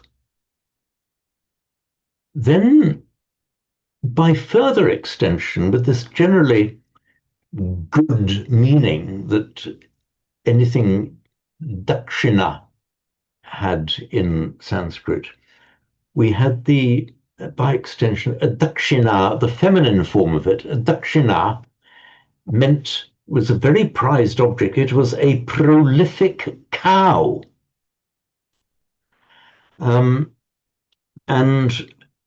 if you wanted to give a special gift to a Brahmin for doing a really special sacrifice to bring blessings upon the house, you could enhance the value of the sacrifice that the Brahmin was doing by giving him a dakshina, not just any old cow, but especially prolific cow. They'd be prolific in milk or in producing offspring, but a especially valuable cow, which had that value on top of all the other virtues that cows typically have in India. So the dakshina was the special gift of gratitude and sacrifice enhancement you gave to a Brahmin, and therefore came to mean a valuable gift generally. Back to our text here, dakineyo, worthy of receiving gifts, whether it be a prolific cow or otherwise. Here, just generalized to mean in any kind of gift. So, Angelikaranayyo. By the way, all of these ayo, ayo, ayo, ayo. This is a variant form of the future passive participle. The more normal ending of this form is iya, not aya, iya. The very first word of our Karaniya Metta Sutta, Karaniyam, to be done, required to be done. Karaniyam Atta Kusalena. This is what needs to be done by one who is skilled in the goal. You occasionally find the variant form in aya. You do find it in ahuneyo, pahuneyo. And I think the ayo has got stuck in here just because it rhymes better, probably because Pali is a little bit loose like that. I'm not familiar with any other place where karaneyo is used instead of karanillo. Those of you who are familiar with the morning chanting, the longer morning chanting that we sometimes use, it's in our chanting book. I forget which page, at the 60s somewhere. This same recollection of the Buddha Dhamma Sangha is used, and in the morning chant, the more standard form karaniya is used and is there in our chanting book.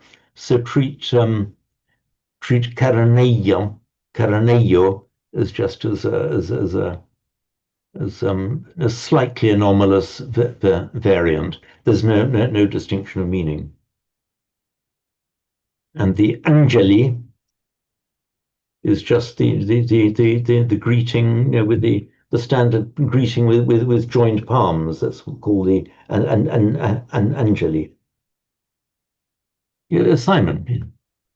Yeah, I meaning to ask you about the Anjali bit, about what it originally meant, because the verb anjati has got two meanings. So it either means to stretch out, so you can imagine kind of stretching the fingers out and stretching the hand out towards the object of veneration. But it also means Anjali is an ointment or balm from which we get unguent, ointment, anointing. That's right. Yes. Yeah. Correct. Just wondering whether originally the gesture could have been more like this with cupped hands, in the sense of the rest of it is about receiving and worthy of putting your hands out to receive some blessing. Oh, yeah. That's a good point.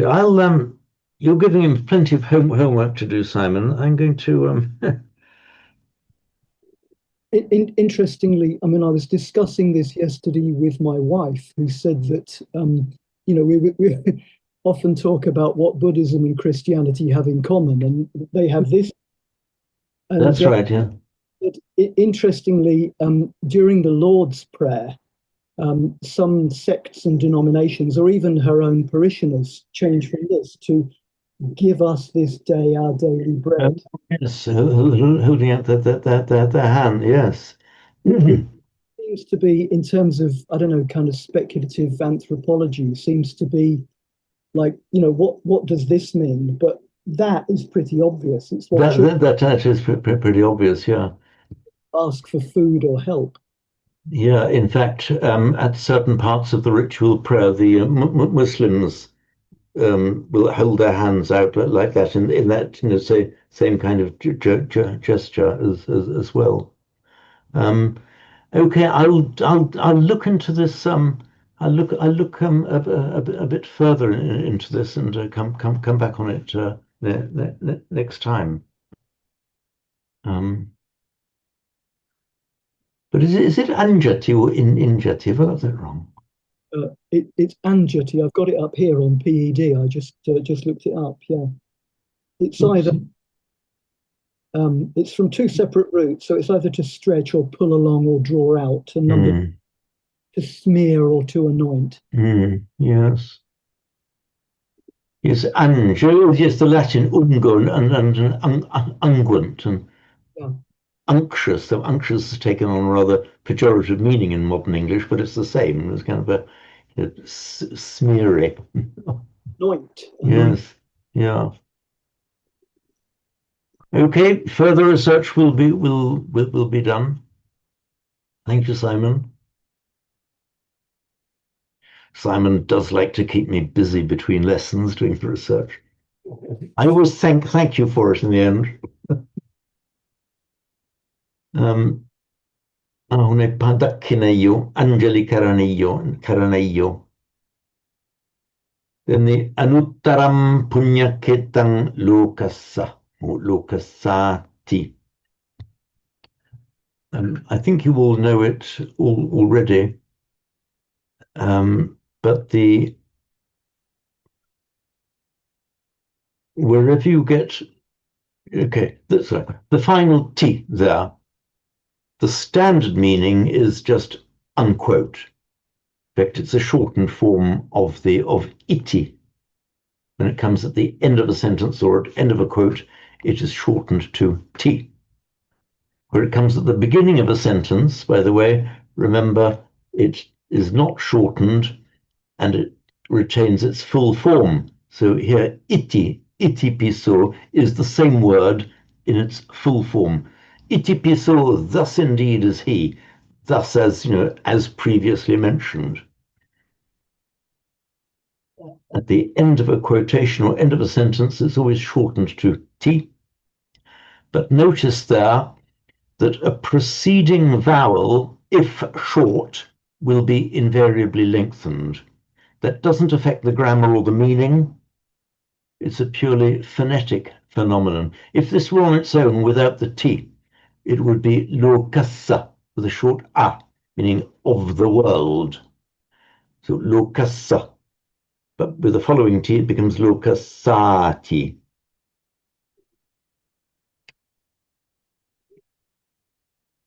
Anuttara. So ut means, well, it's the same word as our English out, but it means out or up. It has both meanings.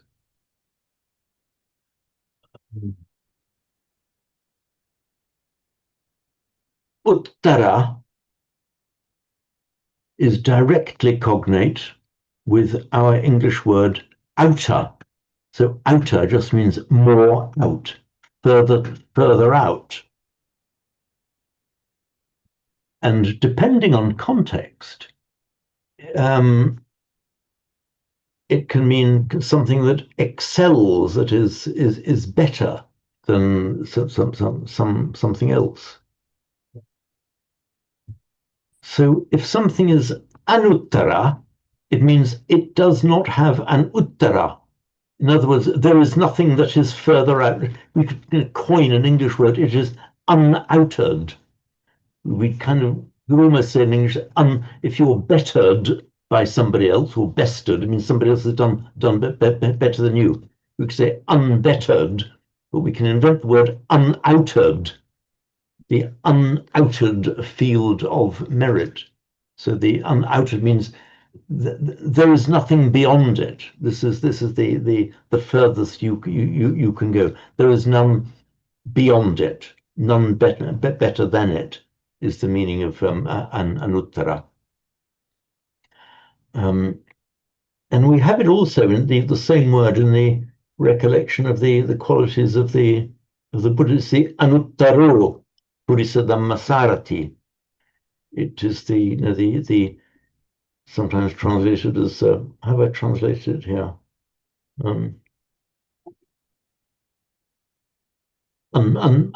Unsurpassed, yeah. So that than which nothing has gone further, the best you can possibly do. So this is the unequaled, unsurpassed charioteer of the human broncos.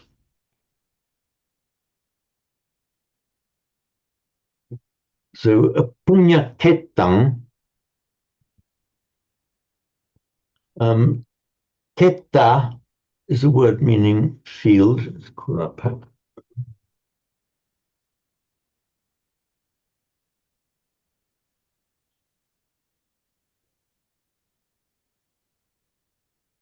So keta, Sanskrit is kshetra.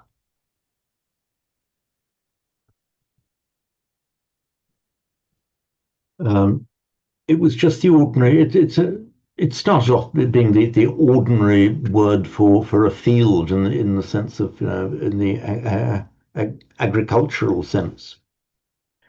And just as in English the word field originally had its physical meaning, and then by extension it came to mean an area of operation, and the broad meanings that our modern English word field has.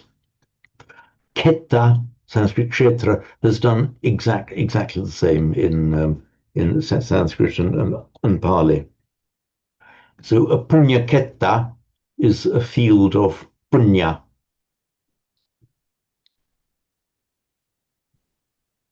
James, why do they double the K? Why do they double the K? Oh. Is there anybody else, apart from Simon, of course? Sorry, Simon. Is there anybody else who knows why they double the K?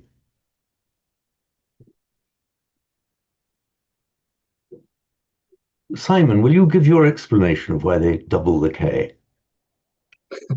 That set me up, hasn't it?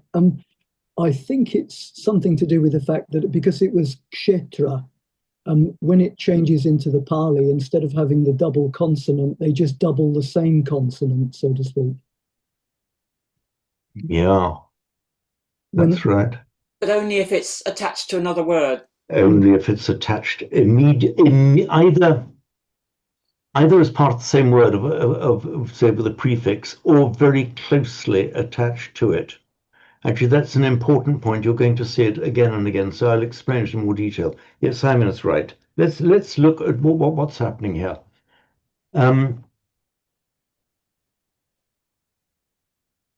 Sanskrit has numerous consonant clusters, which Pali tends to avoid. For example, are you writing, James? Sorry, thank you. I wish everybody was as quick as you've just been, Francis. Got to call me out. Wrong last time. The time before. So quick. Don't be deterred, you'd mostly be right. So let's look at this consonant cluster, pra.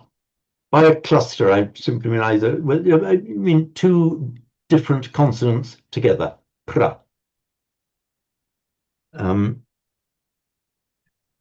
Pali can't do that. Pali doesn't have a pra, so it becomes pa. So we're going to look at the Sanskrit word pramada.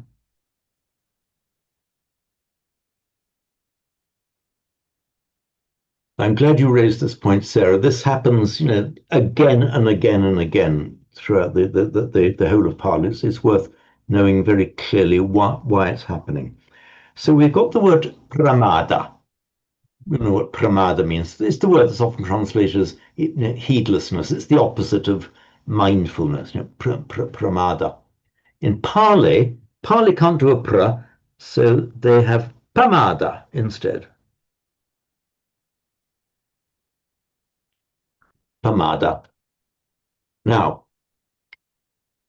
in common with, I think, virtually all languages, all ones I've looked at anyway, a word cannot begin with a doubled consonant. You can't say, what do you do? How do you pronounce a doubled consonant at the beginning of a word?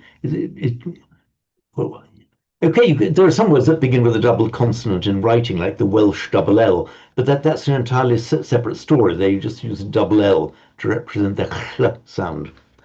But for the normal phonetic doubling, you can't have a double consonant at the beginning of a word. You can only have it after a preceding vowel. Now, that is why you have pramada, pamada. Now, let us negate that. Let us, by the negating prefix a, apramada. Now, where you get a consonant cluster in Pali, if it occurs at the beginning of a word, it's just reduced to a single consonant. If, on the other hand, it's in the middle of a word, or there is an immediately preceding closely connected word ending in a vowel, that gives the double consonant, the consonant cluster, a chance to get back in. So they don't say apamada, they say apamada. It is as if there is a linguistic memory in the minds of the Pali speakers that this wants to be double. So it's perfectly natural for the Pali speaker. There's this linguistic memory that in more ancient times was apra, apra, therefore they want to say appa.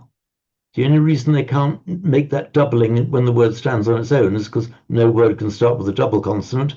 As soon as you put the vowel in front of it, bang, opportunity is given. Up it pops. It's now a doubled consonant there. And the same happens with kshetra. So Sanskrit form. Oh, we've got two, the same phenomenon occurring twice in this word. So kshetra in Sanskrit meaning a field. First of all, when you have a ksha, very common sound in Sanskrit, it's the one that you often find written as a ksa with an x. It came into Latin and Greek as an x. It's the two sounds together. But curiously enough, for some reason, it's very interesting. There are two sounds, k, sh. Yet the Devanagari script has one single character representing that double sound. Curiously, so does Greek, so does Latin, because the Greek ks, it's two sounds, k and s, but it's represented by a single letter in Greek, the ks sound. And as we know, in Latin, it's represented by that symbol, but it's two sounds. So anyway, kshetra, we've got a consonant cluster there, ksha.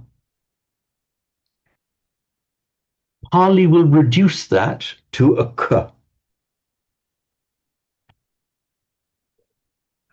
Remember, although we write it with two letters in English, a K and an H, it's treated as a single sound. We simply have to write it with two different letters using the Roman script because we don't have a separate symbol for it. So it is a single sound, it's not a consonant cluster. So the kshe becomes k. The e remains. What happens to the tra? Becomes a double T. So the tra, kshetra becomes ketta.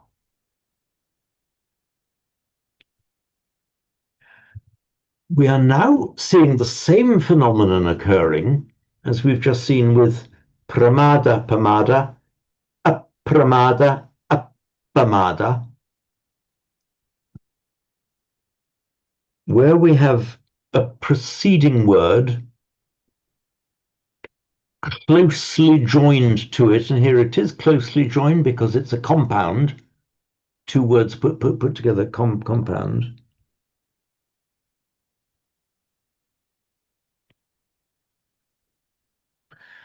Because of the closely preceding short a, this k now has the opportunity it's been waiting for to double itself. It kind of knows, it inherently knows it wants to be double. The only reason it's single is if it's forced to be at the beginning of the word. As soon as it's given the opportunity, up it pops with that doubling. And that accounts for the doubling of the keta, punya keta.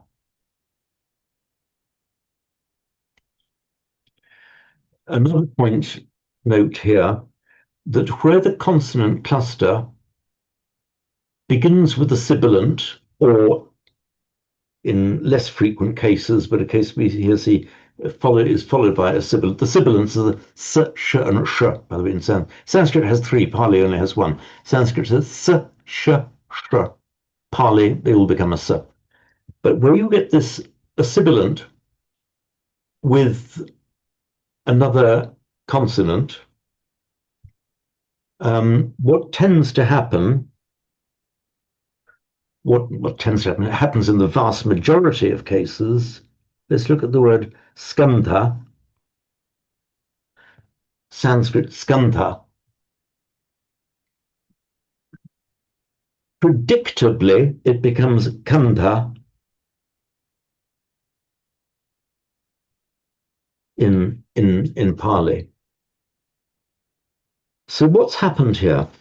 The consonant cluster, the sk, has broken down now in Pali into a single consonant, but because of the presence of the S, that's the loss of the S is kind of compensated for by aspirating the consonant. So skandha to antha.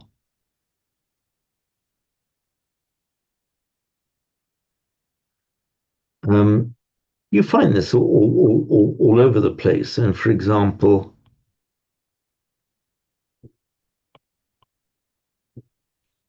sanskara in Sanskrit means a putting together and then a formation of something. We see the same phenomenon occurring again to sankara. So that k in the Pali is what began life as the sk of the Sanskrit. But this can't double itself because there's already a preceding consonant in the form of the anuswara that's subplotted M. So there's no doubling there.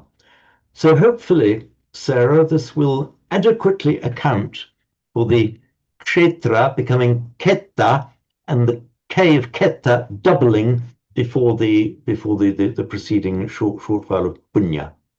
It does, thank you. Very good. Is there any doubt or ambiguity left in anyone's mind? Simon's hand. Simon's okay. Simon's, I know, just wants to give me more homework to do. I'll get right back to you, Simon. So I'm poking fun at you, Simon. Simon, may I help you? I've got no. It's really to give you less homework. That your point about kandha and Sarah's point about why was the letter doubled. We also see when you put that as a compound, for example, dukkha kandha, you double the K as well as changing it from skandha. Yes, you do. Dukkha kanda. Yes. So you see that phenomenon occurring twice. Phenomenon number one, the sk becomes a k. Phenomenon number two, both happening at the same time, is the k. Now it wants to double because the k, it kind of, if I can anthropomorphize it, it kind of remembers that it really wants to be a double, but now put the dukkha kanda, gives it the opportunity to double, and so it does. Here's your homework then. With regard to punya keta, that's actually kind of an important doctrinal point, which is why I was asking about the kind of receiving of blessing with Anjali. Uh-huh. It's that if you construe punya keta as most people normally do, it's a genitive tapurisa, a field of merit, which merit to us. We get blessings from the noble sangha. It could be seen the other way as a simple kammadarya. So it's just a meritorious field, which is something much less powerful that we can't get anything from. It's kind of, it just happens to be merit of the world and a field of that merit. The difference between like a wheat field and a field of wheat. Yes. From the field. So it's actually saying that the noble sangha are able to give us something. We're gaining something from them because they are a field of merit. That's interesting. Actually, that's how I'd always interpreted it. But what you've said has now seen that there is another interpretation, which actually I think would probably be less forceful. Exactly so. Okay, yeah. So it's well worth noticing this. A lot of these compounds, they might appear obvious enough as these two words that are put together. We know what they mean, but there can often be subtle differences of meaning there.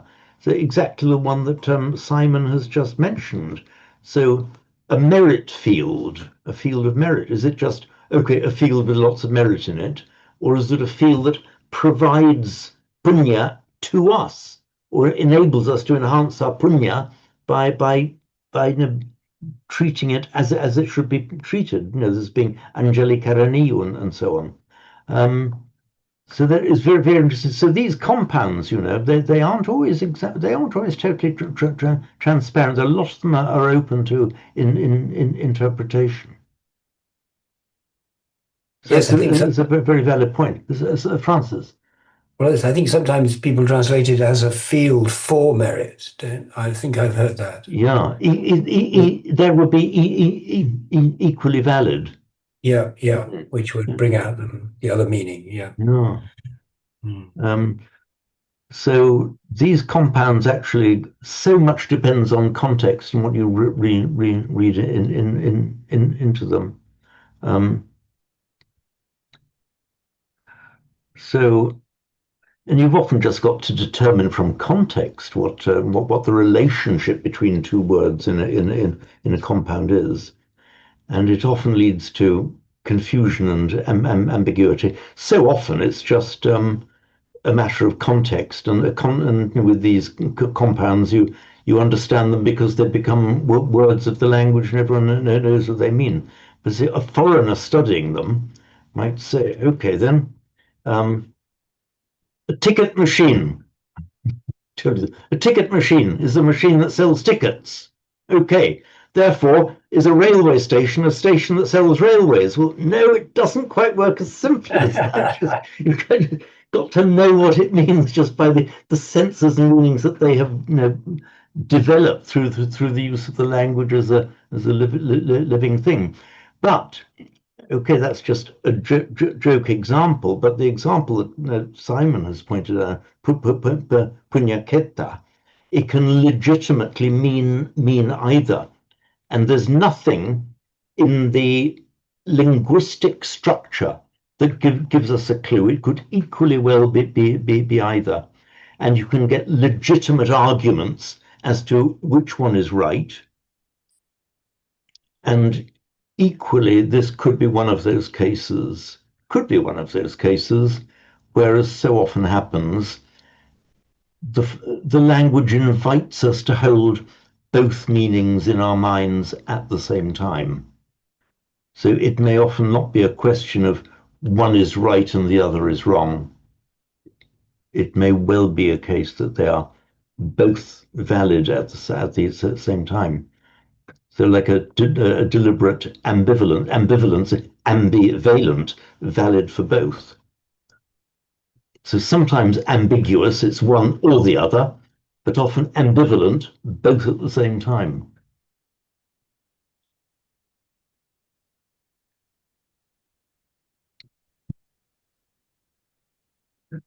And the final word then, just lokassa, or lokassati, with the lengthened a before the t.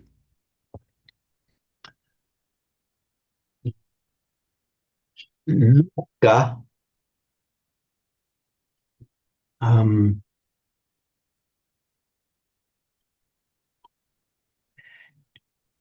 it's basically loka is everything that can be seen. So it's more like, it's not necessarily a world in the sense of our planet. It is a world in a broader sense. You get the deva loka, the realm of the gods.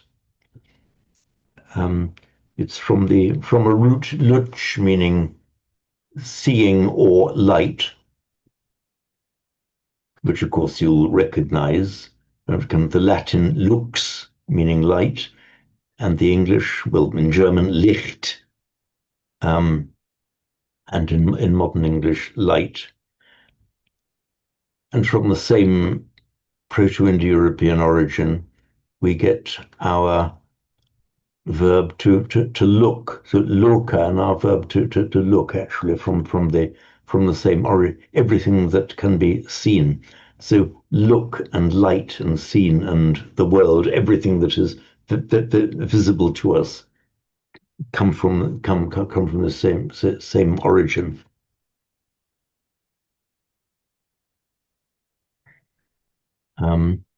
And then aloka, that upon which the light shines. Veronica has a granddaughter called Aloka. Yes, yes. Okay, excellent. So this now brings us to the 5:19 end of time, which actually is something of a relief because I realized to my horror just before starting the session that I failed yet to produce my analysis of the next text that we're doing. So I was fearful. Now, honest Gov, I haven't deliberately spun this out so that we'd stay on this part, but this just by happy coincidence now give me the opportunity to prepare and get out to you the next text that we're looking at, which is the precepts, the Panchasila. Okay, wonderful. So I will thank you all for joining me. I hope it's been of some use, and see hopefully all of you next time round, which will be the Saturday week, won't it? Mm. 24. And those of you who are doing Sanskrit with me as well, we've got Sanskrit tomorrow. But okay, very good then. Thank you for joining me. Oh, we forgot to chant the blessing, didn't we? Let's do it for our blessing. Bhavatu sabba mangalam rakhantu sabba devata sabba buddhanubhavena sada sutti bhavantu te. Bhavatu sabba mangalam rakhantu sabba devata sabba dhammanubhavena sada sutti bhavantu te. Bhavatu sabba mangalam rakhantu sabba devata sabba sangha bhavena sada sutti bhavantu te.